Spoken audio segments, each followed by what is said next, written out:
Dalawang miyembro ng media at 4 na sibilyan ang sugatan sa pagsabog ng improvised explosive device ng Bangsamoro Islamic Freedom Fighters sa Maguindanao. Alamin natin ang karagdagang detalye mula kay Peng Alinio ng Radyo ng Bayan, Davao. Peng?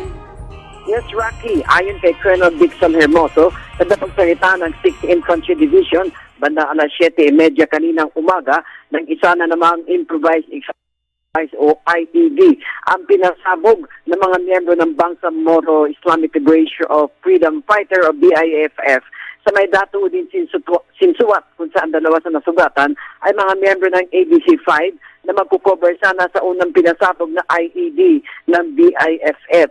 Sa di inaasahan ay sumabog ang isa pang IED na ikinanim ng BIFF sa may National Highway dahil na ng pagkasugat ng 4 pang sibilyan at 6 na sundalo kung saan dito nakakonvoy ang mga miyembro ng media. Agad namang nadala sa Sheriff Aguac Provincial Hospital ang mga sugatan at nang dumating kayo ng umaga ang chopper ng Philippine Air Force o PAF ay inihatid sa Camp Siongco Hospital sa Cotabato City ang mga ito para agad manapatan ng lunas. Ang mga nasugatan ay reporter ng ABC-5 na si Jeff Caparas at ang cameraman nitong si Adrian Bonatao na isinakay naman pabalik na Manila kay nasakay ng private plane ng ABC-5 na ayon kay Hermoso na kung walang suot na bulletproof vest ang mga ito ay maaring kanilang katawan tumagos ang shrapnels mula sa IED na sumabog. Wala na anyang pinipiling lugar ang mga rebelding grupo na patuloy na tinutugis na mita kahit sino ay tinatarget na nito.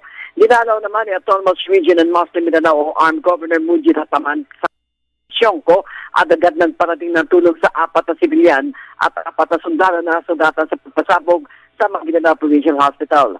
Dagdag pa ni Hermoso, nakasalukuyan nagpupulong pa rin ang mga opisyal ng 6th Infantry Division sa pamumuno ni Major General Romeo Bapus, Moro Islamic Liberation Front o MILF at Government of the Philippines o GPH para maipagpatuloy ang law enforcement operation o LEO laban sa BIFF na dapat ay hanggang ngayong araw na lamang.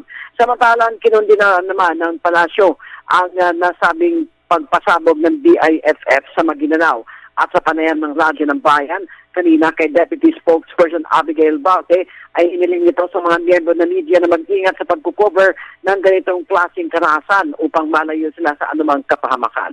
Ang Maguindanao ay may layong 3 hanggang 4 na kilometro mula sa Davao City. Para sa Telebisyon ng Bayan, Peng Alinio, Radyo ng Bayan, Davao. Maraming salamat, Peng Alinio ng Radyo ng Bayan, Davao.